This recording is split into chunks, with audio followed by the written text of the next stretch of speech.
Apocalipse capítulo 1 versículo 1, a revelação de Jesus Cristo. Este é o título do livro. A maioria dos que leem isso, pensa que este livro se refere a uma revelação de eventos futuros que Cristo dá à Igreja. Certamente o Apocalipse nos revela o futuro, mas não é a isso que se refere a frase, a revelação de Jesus Cristo, mas sim que este livro nos revela Jesus Cristo. Após o seu ministério na terra, Cristo ascendeu ao céu para continuar o seu trabalho em favor da humanidade. Enquanto permanecermos aqui sem poder vê-lo, e enquanto ele estiver fora, muitas coisas acontecerão. Nas profecias de Daniel somos apresentados ao Anticristo, o usurpador que procura tomar o lugar de Cristo, e que fabrica toda uma teia de doutrinas com falsos mediadores e falsos métodos para obter o perdão e alcançar a salvação, lançando por terra a verdade, destruindo o santuário e removendo o contínuo. Mas agora, no Apocalipse, somos apresentados a Cristo no santuário celestial, realizando a obra que o Anticristo procurou erradicar da mente dos cristãos. Certamente o Apocalipse também nos falará sobre o Anticristo, e até nos dará mais detalhes sobre sua pessoa, mas o Apocalipse foi dado antes do surgimento do Anticristo, para nos mostrar que por mais angustiante e terrível possa ser o domínio do Anticristo, Deus está no controle da situação, e mesmo estando fisicamente ausente, Cristo continua atento à sua igreja, cuidando dela e sustentando-a, enquanto continua com o resto do trabalho necessário para completar a redenção da humanidade. Erradicar o pecado do universo para sempre. Estes dois primeiros versículos descrevem o livro, sua origem e propósito. É a revelação da pessoa Jesus Cristo, uma revelação que Deus lhe deu. No versículo 10, João nos dirá que ele estava no Espírito, então temos toda a divindade participando desta revelação. É a revelação de Jesus Cristo, mas não nos foi dada por decisão e prerrogativa exclusiva de Cristo, mas sim toda a divindade, Pai, Filho e Espírito Santo, viram que era necessário e queria que esta revelação nos fosse dada. Tudo isso com o propósito de mostrar aos seus servos as coisas que devem acontecer em breve, mas não com o mero propósito de satisfazer a curiosidade, mas para servir de incentivo e orientação durante os tempos difíceis que já viviam e durante um futuro, em que estariam, não só sem Cristo fisicamente, mas sem ninguém que tivesse conhecido Cristo pessoalmente enquanto esteve aqui na terra, e com o contínuo aparecimento de falsos mestres que aumentariam. Quando estudamos as profecias de Daniel, aprendemos que as profecias apocalípticas começam a se cumprir no exato momento em que são dadas, ou seja, começam a falar de acontecimentos que estão ocorrendo no tempo atual em que o profeta está vivendo e recebendo a visão, e daí se estende ao futuro até o estabelecimento final do reino de Deus. Então, quando ele diz que a revelação é dada para mostrar aos seus servos as coisas que devem acontecer em breve, ele não está falando simbolicamente ou metaforicamente, nem que para Deus 1000 anos é como um dia, e um dia é como 1000 anos, nada disso. Quando ele fala dessas coisas que devem acontecer rapidamente, está falando literalmente de coisas que devem acontecer rapidamente, pois começam, ou já estão se cumprindo no momento em que foram dadas, e a partir daí se estendem sucessivamente para o futuro, de maneira que vão se cumprindo continuamente com o passar dos anos e na mesma ordem cronológica em que são dados, independentemente do momento da história em que você esteja vivendo. Todo estudante fiel das profecias compreenderá qual é a verdade presente para o seu tempo. E a declarou isso enviando-a pelo seu anjo. A frase aqui traduzida como "e declarou-a" significa literalmente que ele a mostrou com símbolos.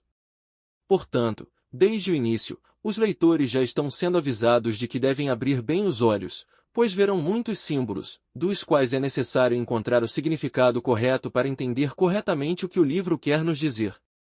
Como regra geral, quando estudamos a Bíblia, a interpretamos literalmente, a menos que o contexto nos diga que se trata de um símbolo. No caso do Apocalipse, a regra geral será exatamente o contrário, interpretamos simbolicamente, a menos que o próprio contexto nos diga que se trata de algo literal.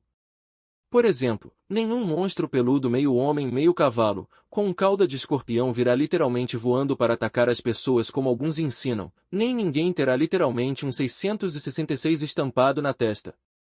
Estas mesmas palavras gregas são usadas na Septuaginta, em Daniel 2 verso 45, quando Daniel explica a Nabucodonosor o seu sonho da estátua, e lhe diz que o grande Deus mostrou ao rei o que acontecerá no futuro. Foi mostrado por meio de símbolos. Já conversamos longamente sobre isso quando estudamos Daniel.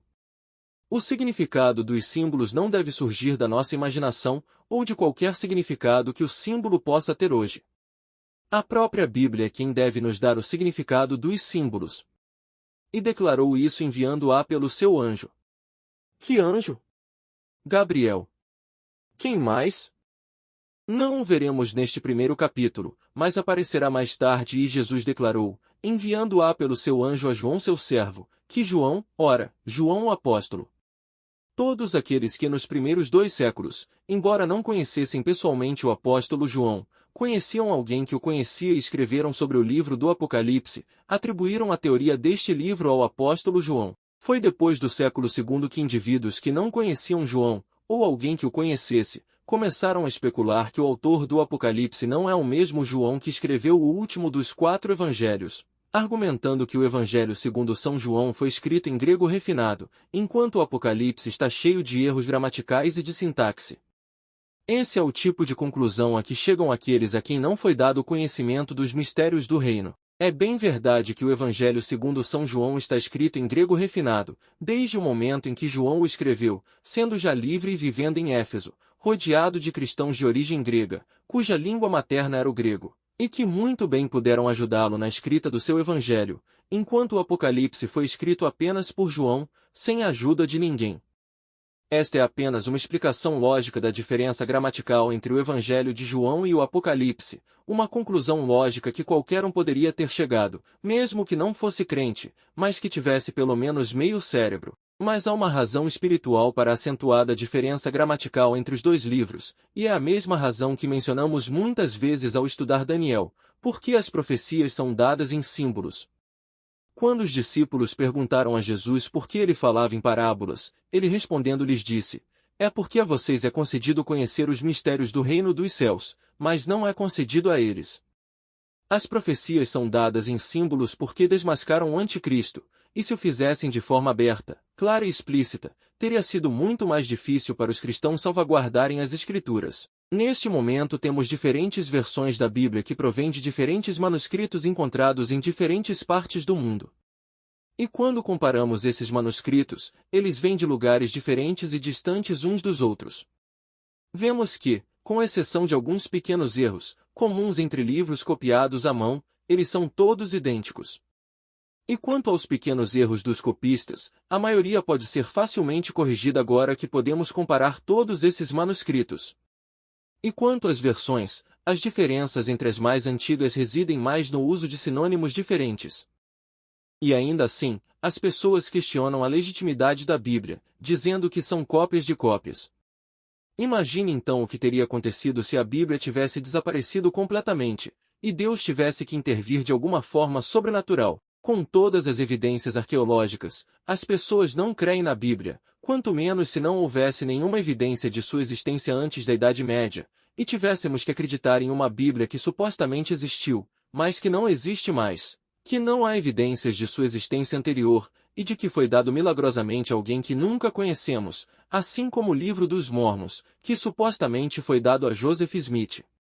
É por isso que era necessário que as profecias apocalípticas fossem dadas em símbolos, e é por isso que João escreveu o Apocalipse da maneira que o fez. É bem verdade que o Apocalipse está cheio de erros gramaticais e de sintaxe, mas isso é apenas aos olhos daqueles a quem não foi dado conhecer os mistérios do reino dos céus, como um monte de supostos doutores, que começaram a se proliferar na igreja cristã por volta do século III, que sabiam muito sobre gramática e filosofia gregas, mas muito pouco sobre a palavra de Deus. Todo verdadeiro cristão acostumado a estudar o Antigo Testamento não tinha nada de ruim a dizer sobre o Apocalipse, e podia entendê-lo muito bem, pois facilmente via que o Apocalipse estava escrito em palavras gregas, mas seguindo a gramática e sintaxe hebraica.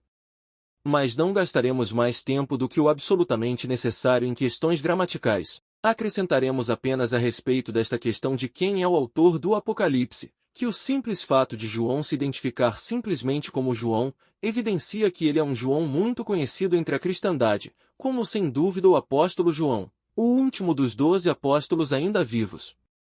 E não é um João desconhecido que não é mencionado por ninguém da época e que só existe na especulação daqueles que negam que o Apocalipse tenha sido escrito pelo apóstolo João, que deu testemunho da palavra de Deus, e do testemunho de Jesus Cristo, e de todas as coisas que viu. João deu testemunho da palavra de Deus, isto é, ensinou e pregou a palavra escrita de Deus, mas também deu testemunho do testemunho de Jesus Cristo, porque João conheceu pessoalmente a Cristo e, portanto, pode dar testemunho das coisas que ele viu, tanto as coisas que viu Cristo fazer enquanto estava nesta terra, como aquelas que foram feitas depois que Cristo ascendeu ao céu. Posteriormente iremos elaborar um pouco mais sobre o significado do testemunho de Jesus Cristo. O que é aquele testemunho que Jesus Cristo deu e em que consiste? Versículo 3. Bem-aventurado aquele que lê, e aqueles que ouvem as palavras da profecia, e guardam as coisas nela escritas, porque o tempo está próximo. Bem-aventurado aquele que lê. Ler é algo que pode ser feito em particular, mas para ouvir é preciso ler em voz alta. Então, quando ele diz, e para aqueles que ouvem, ele está presumindo que este livro seria lido em público, especificamente que seria lido diante da congregação, nas igrejas. Sim, existem muitos curiosos que gostam de ouvir falar de profecias, mas não têm nenhum interesse em obedecer. Essa bênção não é para eles, muito pelo contrário, esse tipo de gente traz uma maldição sobre si, porque quem mais sabe, mais será exigido deles. Nesta parábola cabe muito bem, todo aquele que vem a mim, e ouve as minhas palavras e as pratica, eu lhe mostrarei com quem ele é semelhante. É como um homem que edificou uma casa, ele cavou e foi fundo, e lançou os alicerces na rocha. E quando veio a enchente, o rio correu contra aquela casa, mas não conseguiu movê-la, porque estava alicerçada na rocha. Mas aquele que ouviu e não fez, é semelhante ao homem que construiu a sua casa num terreno sem alicerces, contra a qual o rio corria, e imediatamente caiu, e a ruína daquela casa foi grande. Nesta parábola, as enchentes referem-se aos problemas e dificuldades típicos desta vida. Mas se aplicarmos o significado profético a esta parábola, as águas e sua inundação tornam-se um problema mais específico, as perseguições. Esta mesma bênção pronunciada no início do livro será repetida antes do seu final. O apóstolo Pedro diz, temos também a palavra profética mais certa, a qual vocês farão bem em prestar atenção, como a uma tocha que brilha em lugar escuro, até que o dia amanheça e a estrela da manhã nasça em seus corações. As profecias da Bíblia não são dadas para satisfazer a nossa curiosidade, nem, ao contrário do que muitos cristãos pensam, não são ensinamentos dos quais podemos prescindir. Ninguém será salvo sem Cristo, a estrela da manhã, surgindo em nossos corações. E o estudo das profecias ajuda justamente isso a acontecer. Não estou dizendo isso de mim mesmo, mas é o apóstolo Pedro quem diz isso. E por falar nisso, a frase até que o dia amanheça, e a frase estrela da manhã surge em nossos corações, refere-se à santificação. E como já dissemos, ninguém será salvo sem que Cristo, a estrela da manhã, surja em seus corações. Ninguém será salvo sem ter a mente de Cristo. Ninguém será salvo sem experimentar a santificação. E se o estudo das profecias vai me ajudar a alcançar a santificação, me deem profecias até que elas me inundem. Versículo 4, de João às 7 igrejas que estão na Ásia Menor, refere-se ao que hoje é Turquia. E a verdade é que havia mais de 7 igrejas naquela região, mas apenas 7 são mencionadas. Primeiro, porque 7 denota perfeição e plenitude, algo que é completo. Portanto, quando se refere às 7 igrejas, não se limita realmente às 7 igrejas que serão mencionadas pelo nome mais tarde, mas se refere à plenitude da cristandade, incluindo nós. Em segundo lugar, cada uma dessas 7 igrejas foi escolhida, todas elas na Ásia, por causa do significado dos seus nomes, que estudaremos no próximo vídeo. E terceiro, essas 7 igrejas são mencionadas numa ordem específica, uma vez que essa ordem e o significado dos seus nomes contêm uma profecia dentro desta profecia. E aqui temos que fazer uma pausa para explicar-lhes esta profecia dentro de outra profecia. Ao contrário de Daniel, que teve 3 visões diferentes em momentos e lugares diferentes, João teve uma única visão no mesmo dia e no mesmo lugar. Essa visão abrange a revelação da pessoa de Jesus Cristo e sua obra contínua no santuário celestial, desde os dias em que João recebeu o Apocalipse, até Cristo estabelecer o reino eterno de Deus. Essa é a principal visão e profecia. Mas essa visão e profecia principal que nos mostrará a obra contínua de Cristo no céu, será intercalada, ou será continuamente interrompida, para introduzir outras visões ou profecias que também começam a se cumprir nos dias de João e se estendem para o futuro. A primeira dessas profecias é a das 7 igrejas, que começaremos a estudar no vídeo a seguir. Depois voltaremos à visão principal, que continuará nos revelando Cristo no santuário celestial, mas já realizando outra obra que ocorreria depois dos dias de João. E novamente a profecia principal será interrompida para intercalar a profecia dos 7 selos, mas nos levará de volta aos dias de João e de lá se estenderá ao futuro. Depois voltaremos novamente à visão principal, mas agora ainda mais no futuro, para sermos novamente interrompidos com a inserção da profecia das 7 trombetas, que nos levará novamente aos tempos de João, e a partir daí voltará a estender-se novamente em direção ao futuro. Por isso dizemos que existem diversas profecias dentro de uma profecia, cada uma delas abrangendo diferentes aspectos da história até o estabelecimento do reino eterno de Deus. Embora possa parecer para alguns que o Apocalipse vai e volta, tanto a profecia principal quanto as profecias intercaladas nela correm todas paralelas e podemos colocá-las lado a lado, assim como podemos fazer com as 3 profecias de Daniel. Agora, ao contrário das profecias intercaladas das 7 igrejas, dos 7 selos e das 7 trombetas, que nos mostrarão diferentes aspectos da história humana a partir dos dias de João, a visão principal, aquela que nos revela Cristo, na realidade, mostrará coisas que os seres humanos não presenciamos, nem estão registradas na história, mas que ocorrem no céu, mas que não afetam apenas o que acontece aqui na terra, mas nada que a divindade faça em nosso favor para que sejamos salvos poderia ser realizado sem, primeiro, o sacrifício de Cristo e, segundo, sem a obra contínua que Cristo continua fazendo enquanto durar o tempo da graça. Graça seja a vós outros, e paz do que é, do que foi e do que será. Certamente a sua versão diz, e do que há de vir, o que tem levado muitos a pensar erroneamente que ele está falando sobre Cristo e sua segunda vinda, mas não é o caso. A tradução correta é do que foi e do que será, e refere-se a Deus Pai e não a Cristo, pois Cristo será referido apenas um pouco mais tarde. Por causa deste erro, muitos crentes têm a ideia errada de que quando Cristo vier, Deus Pai também virá. Eu também acreditei nisso até os poucos dias, mas no espírito de profecia, há muitas citações onde Deus Pai é apresentado como esperando que Cristo retorne ao céu, com os redimidos após sua segunda vinda, enquanto não há uma única citação no espírito de profecia, que sugere que Deus, o Pai, virá com Cristo em sua segunda vinda. Aqueles que não são crentes devem estar se perguntando o que é esse espírito de profecia? De que geringonça é essa que está falando? Não se preocupe, você saberá a tempo, mas aqui João em seu cumprimento nos dá um vislumbre do que, ou melhor, quem é o espírito da profecia. Continua dizendo, e dos 7 espíritos que estão diante do trono. Acho que já falamos sobre esses 7 espíritos, quando falamos sobre o significado dos olhos nos vídeos sobre o chifre pequeno, no capítulo 7. A resposta para o que são esses 7 espíritos se encontra em Isaías capítulo 11, onde diz, falando do Messias, uma vara sairá do tronco de Jessé, e um renovo brotará de suas raízes e pousará sobre ele. Número 1, o Espírito de Jeová. Número 2, Espírito de sabedoria. Número 3, de inteligência. Número 4, Espírito de conselho. Número 5, de poder. Número 6, Espírito de conhecimento. E número 7, de temor do Senhor. Esses são os 7 espíritos. E como já dissemos, o número 7 representa a plenitude. Então, quando ele fala dos 7 espíritos, ele está falando da plenitude do Espírito Santo, que não é dada por medida. Somos nós, em nossa inconsistência e mediocridade, que colocamos limites ao Espírito. Então temos o Pai, e diante do trono do Pai está o Espírito Santo. Versículo 5. E de Jesus Cristo, a fiel testemunha, o primogênito dos mortos e o príncipe dos reis da terra, que nos ama, e com seu sangue nos lavou dos nossos pecados, e nos fez um reino de sacerdotes para Deus e seu Pai, a ele seja a glória e o domínio para todo sempre. Amém.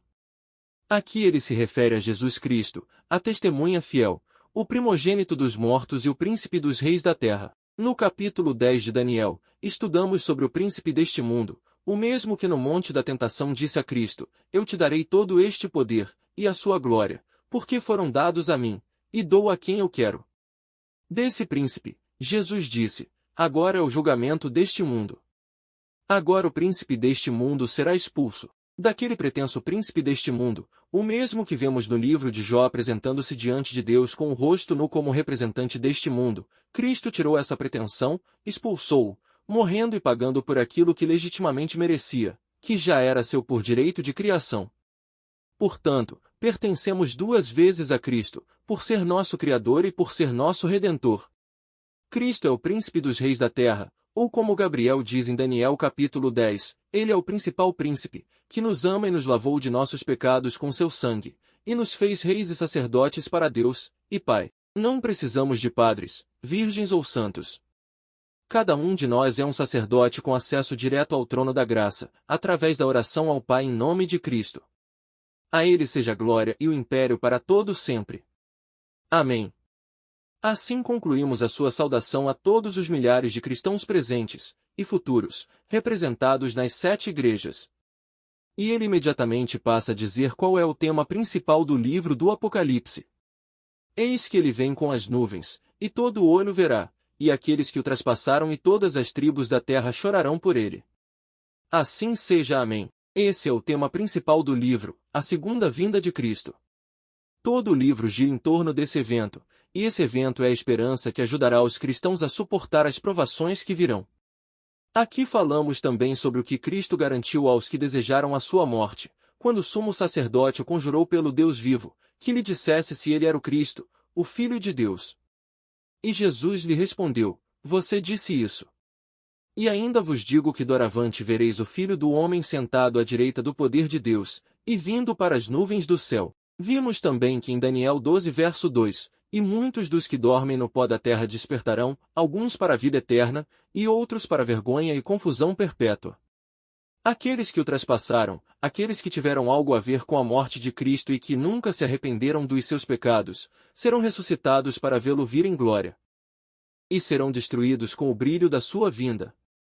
E então, no final do milênio, eles serão ressuscitados mais uma vez e verão Cristo sentado à direita de Deus Pai, pouco antes de o fogo sair de Deus e os consumir e eles deixarem de existir para sempre. A segunda vinda de Cristo será o evento que marcará o fim deste mundo e do pecado, e o início do reino eterno de Deus.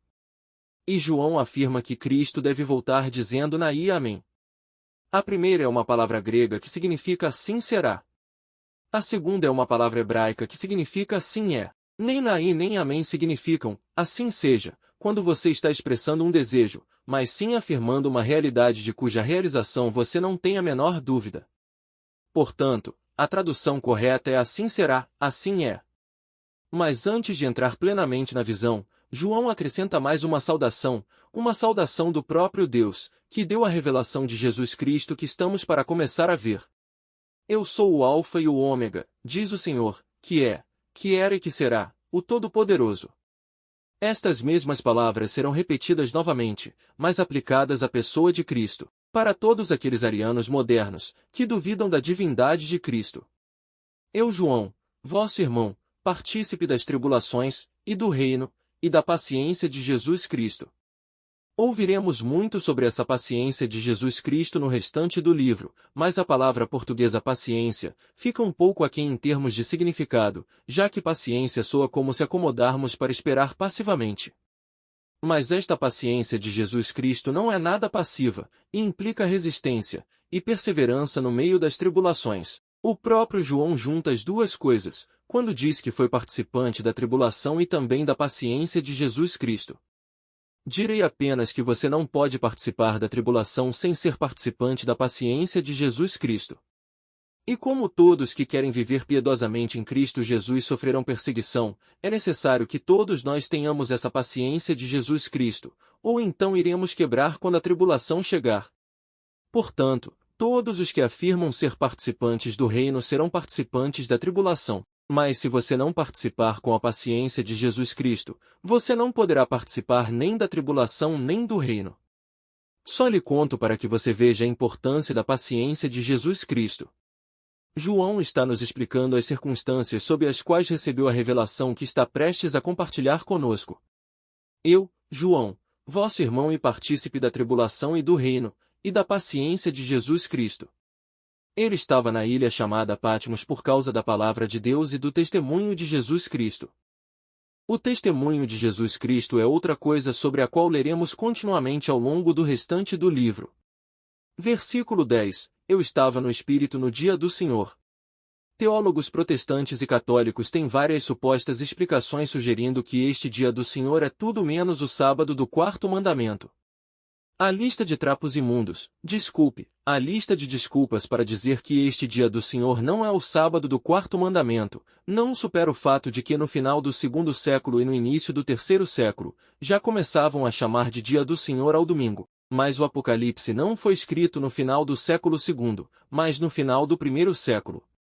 E não podemos definir a frase, dia do Senhor, de acordo com o significado que essa frase poderia ter tido quase um século depois, mas de acordo com o significado que tinha na época em que foi usada. Essa é uma regra que qualquer historiador que se preze seguirá. Para mim, pessoalmente, pouco me importa o que os historiadores pensam quando se trata de interpretar o significado da Bíblia, mas o que é importante é o que a própria Bíblia diz, já que é a Bíblia que deve explicar a Bíblia, e não qualquer historiador, ou um teólogo, não importa quantos doutorados ele tenha. A Bíblia chama, ou pelo menos insinua em alguma passagem, que o domingo é o dia do Senhor. A resposta é não. Porém, tanto em Marcos 2 verso 28, evangelho que foi escrito depois do ano 54 depois de Cristo, quanto em Mateus 12 verso 8, evangelho que foi escrito pouco antes do ano 70 depois de Cristo, o próprio Cristo aparece dizendo que é o Senhor do sábado. Portanto, temos dois escritos, no caso do Evangelho segundo São Mateus, há apenas 25 anos da data em que o Apocalipse foi escrito. A questão é em quem você acredita? Em um escritor inspirado cujo Evangelho está dentro do cânon sagrado, que escreveu cerca de 25 anos antes do Apocalipse, ou a um escritor não inspirado em particular, que escreveu mais de 75 anos depois e que provavelmente está procurando promover a sua própria agenda. A estas duas citações dos evangelhos podemos acrescentar todas as citações do Antigo Testamento, nas quais o próprio Deus chama o sábado de seu dia. Existe alguma passagem na Bíblia que diga ou mesmo implique que o domingo é o dia santo de Deus? Não. E o sábado é santo porque Deus descansou nele, abençoou-o e santificou-o. Existe alguma passagem na Bíblia que diz ou mesmo sugere que Deus descansou no domingo? Não. Existe alguma passagem na Bíblia que diga ou mesmo indique que Deus abençoou o domingo? Não. Existe alguma passagem na Bíblia que diga ou mesmo insinue que Deus santificou o domingo? Não. Então vamos parar de dar desculpas, ou melhor, de nos cobrir com trapos imundos. Sábado é o dia do Senhor, não porque eu o diga, não porque algum historiador o diga, não porque algum doutor em teologia o diga, porque a Bíblia, a palavra de Deus, o diz. João diz que esteve na ilha chamada Patmos, por causa da palavra de Deus e do testemunho de Jesus Cristo. Em outras palavras, João diz que foi preso por obedecer à palavra de Deus e não se cobrir com trapos imundos. Foram os anos do reinado de Domiciano, que insistiu em que ele deveria ser adorado como um deus. Na verdade, desde que César Augusto deificou Júlio César, todos os imperadores, em maior ou menor grau, foram considerados deuses e adorados. Mas houve alguns como Nero, Calígula e também Domiciano, que insistiram em ser adorados e perseguiram aqueles que não o fizeram. É assim que João acaba quebrando pedras, preso na ilha de Patmos. A palavra de Deus que diz claramente que você não terá outros deuses diante de mim, ou, nas palavras de Cristo, não podemos servir a dois senhores. O que nos leva a outra suposta explicação do significado da frase Dia do Senhor. De acordo com esta explicação, a frase refere-se a um dia sagrado estabelecido pelo imperador, talvez o aniversário do imperador ou algum outro dia por ele ordenado. Lembre-se que no Império Romano o imperador não era apenas o pontífice máximo, mas também um deus, e há muitos documentos onde aparece a frase Dia do Senhor, que em grego é Kuriake.Homero, referindo-se aos dias dedicados ao culto ao imperador. A questão é que João vai para a prisão por se recusar a reconhecer o imperador como Deus e depois o chamará de Senhor no Apocalipse? Isso não faz sentido. Mas aqueles que defendem este argumento deveriam ser médicos e professores. É verdade que eles são exatamente como a Bíblia diz, que ao quererem tornar-se sábios tornaram-se tolos. Por que na cabeça de quem cabe que João se refira ao imperador como seu Senhor? A terceira e última suposta explicação do significado da frase Dia do Senhor, que levaremos em consideração, é que ela se refere ao dia do julgamento final, e que o que João está dizendo é que o Espírito levou em visão para testemunhar o dia do fim do mundo, e esse é o dia do Senhor ao qual João se refere. O dia do fim do mundo. Esse é realmente o significado? Vamos ler novamente a passagem. Eu, João, vosso irmão, participei da tribulação, e do reino e da paciência de Jesus Cristo. Ele estava na ilha chamada Patmos. Pela palavra de Deus e pelo testemunho de Jesus Cristo, fui arrebatado em espírito no dia do Senhor, e ouvi atrás de mim uma voz como de trombeta. Primeiro diz que estava no espírito, no dia do Senhor. Não diz que fui no espírito no dia do Senhor. E lembro que você pode ir ao Google e baixar o interlinear grego em PDF. Não sei quanto a você, mas me parece que João está simplesmente explicando as circunstâncias em que recebeu a revelação. O como, quando e onde está simplesmente nos localizando no tempo e no espaço. Se o onde se refere à ilha de Patmos, o lugar onde ele estava literal e fisicamente localizado, por que assumir que o quando se refere ao dia do julgamento e não ao dia da semana em que João estava literalmente quando recebeu a revelação? E que melhor dia para revelar o futuro até ao estabelecimento do reino de Deus, do que o dia em que celebramos Deus como Criador e como Libertador e Redentor? E ouvi atrás de mim uma voz como de trombeta, dizendo: Eu sou o Alfa e o Ômega, o primeiro e o último. Escreva num livro que você vê e envie às 7 igrejas que estão na Ásia, a Éfeso, a Esmirna, a Pérgamo, a Tiatira, a Sardes, a Filadélfia e a Laodiceia. E me virei para ver de quem era a voz que falava comigo. E quando me virei, vi 7 candelabros de ouro, e no meio dos 7 candelabros, um como o filho do homem, vestido com roupas que chegavam aos pés, e com seus peitos estavam cingidos com um cinto de ouro. E sua cabeça e seus cabelos eram brancos como lã, brancos como a neve, e seus olhos eram como chama de fogo, e seus pés eram como latão fino, queimando como numa fornalha, e a sua voz era como o ruído de muitas águas. E ele tinha na sua mão direita 7 estrelas, e da sua boca saía uma espada afiada de 2 gumes, e o seu rosto era como o sol quando brilha na sua força. Já tínhamos visto isso antes. João se vira para ver de quem era a voz tão poderosa, e quando se vira vê o mesmo que Daniel viu parado sobre as águas nos capítulos 10, 11 e 12, o arcanjo Miguel, o principal dos príncipes, Cristo glorificado. João vê Cristo e o vê vestido de branco, a mesma cor que os sumos sacerdotes estavam vestidos.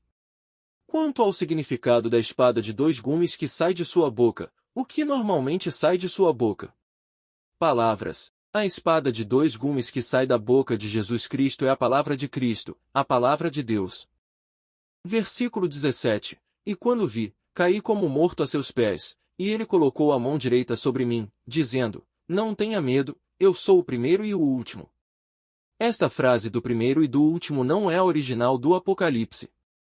Aparece em Isaías 44:6. Assim diz Jeová, Rei de Israel, e seu Redentor, Jeová dos exércitos: Eu sou o primeiro, e sou o último, e fora de mim não há Deus.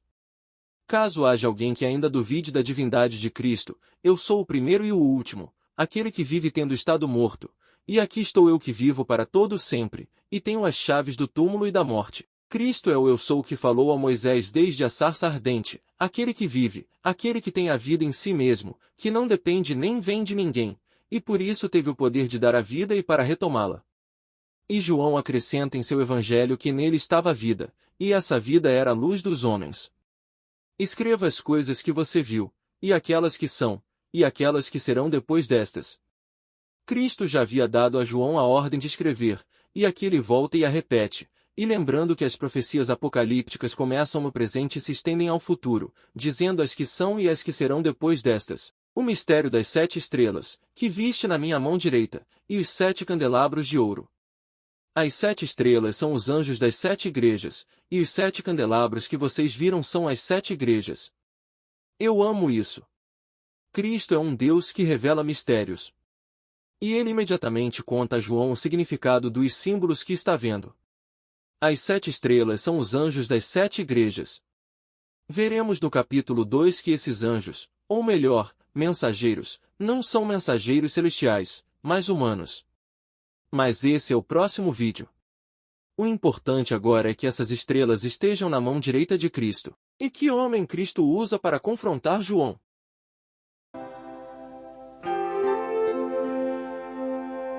Porque yo el Señor soy tu Dios, quien te sostiene de tu mano derecha, te sostiene de tu mano derecha y te dice no temas. No temas, yo estoy contigo. No desmayes porque yo soy tu Dios, que te esfuerzo, siempre te ayudaré y te con la diestra de mi justicia. No temas, yo estoy contigo. No desmayes, pues yo soy tu Dios.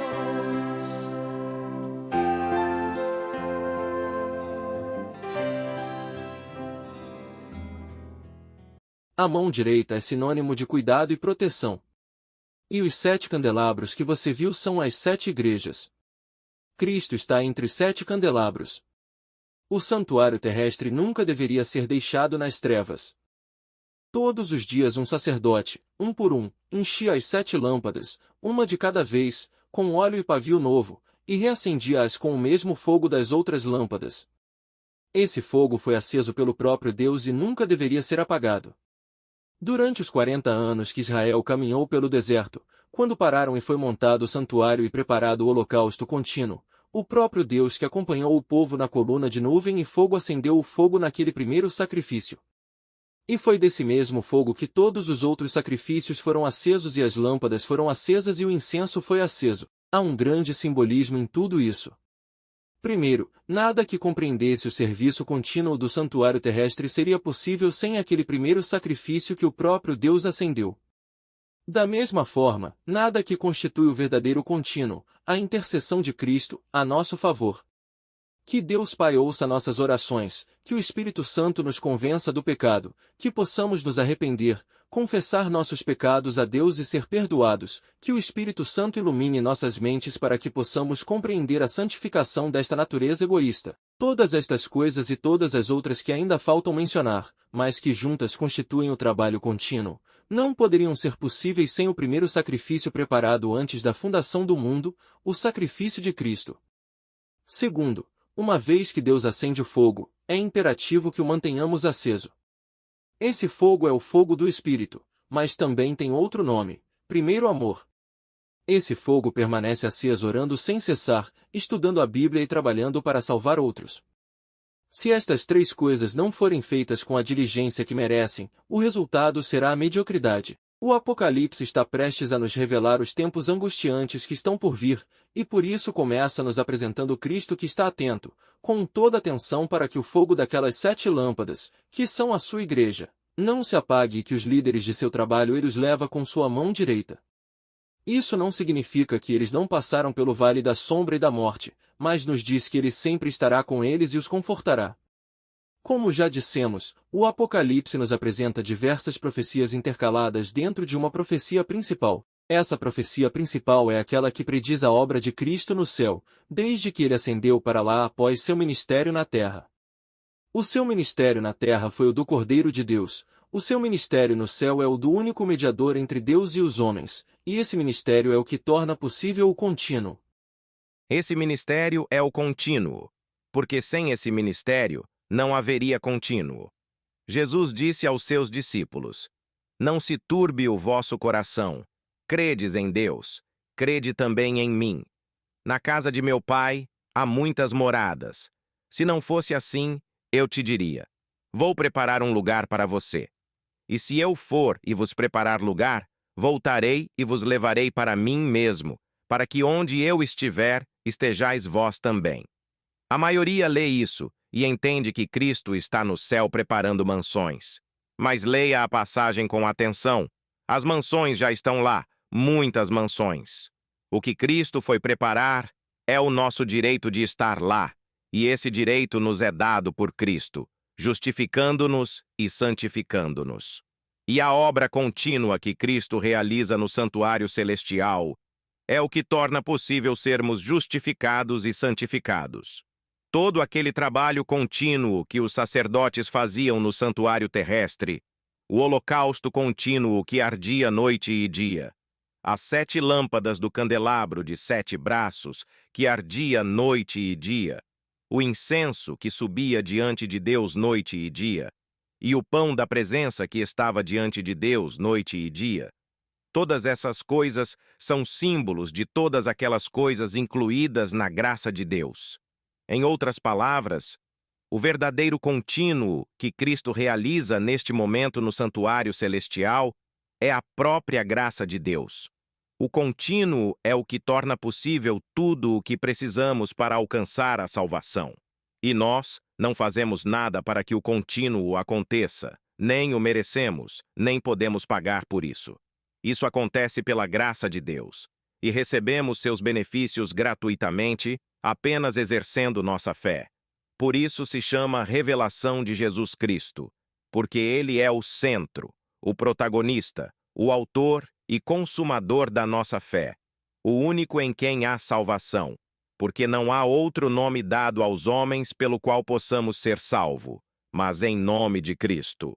João e todos os cristãos estão passando por momentos difíceis. Lembre-se de que se você quiser viver piedosamente em Cristo Jesus, sofrerá perseguição. Este não é um mundo justo. O diabo já foi expulso. Ele não pode mais ir para o céu fingindo que este mundo lhe pertence, mas ele ainda está neste mundo e sabe que lhe resta pouco tempo. É por isso que o mundo em que viviam João e os cristãos do seu tempo era ainda um mundo injusto. A questão é que o Apocalipse está prestes a revelar-lhes que as coisas iriam piorar ainda mais. A visão do santuário mostra-nos que, embora tenhamos que passar pelo vale da sombra da morte, não será porque Deus se esqueceu de nós e nos deixou entregues à nossa sorte. Todos temos que sofrer, uns mais e outros menos, mas todo aquele que quiser viver piedosamente em Cristo Jesus sofrerá perseguições. Mas o santuário ensina-nos que, embora este mundo de pecado seja um mundo injusto, onde a felicidade não é prometida a ninguém, onde as coisas mais acontecem aos bons, enquanto tudo parece correr bem para os maus, no final os bons triunfarão sobre o mal e Deus fará justiça, e retribuirá a cada um segundo a sua obra.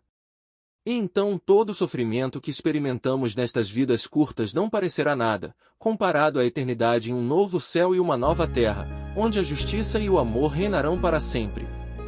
Chegaremos a esse ponto neste vídeo. Não comentamos nada a respeito de Jesus Cristo como testemunha fiel, para não tornar o vídeo muito longo, pois é um tema bastante profundo, mas abordaremos mais tarde. Então até o próximo vídeo e que Deus os abençoe.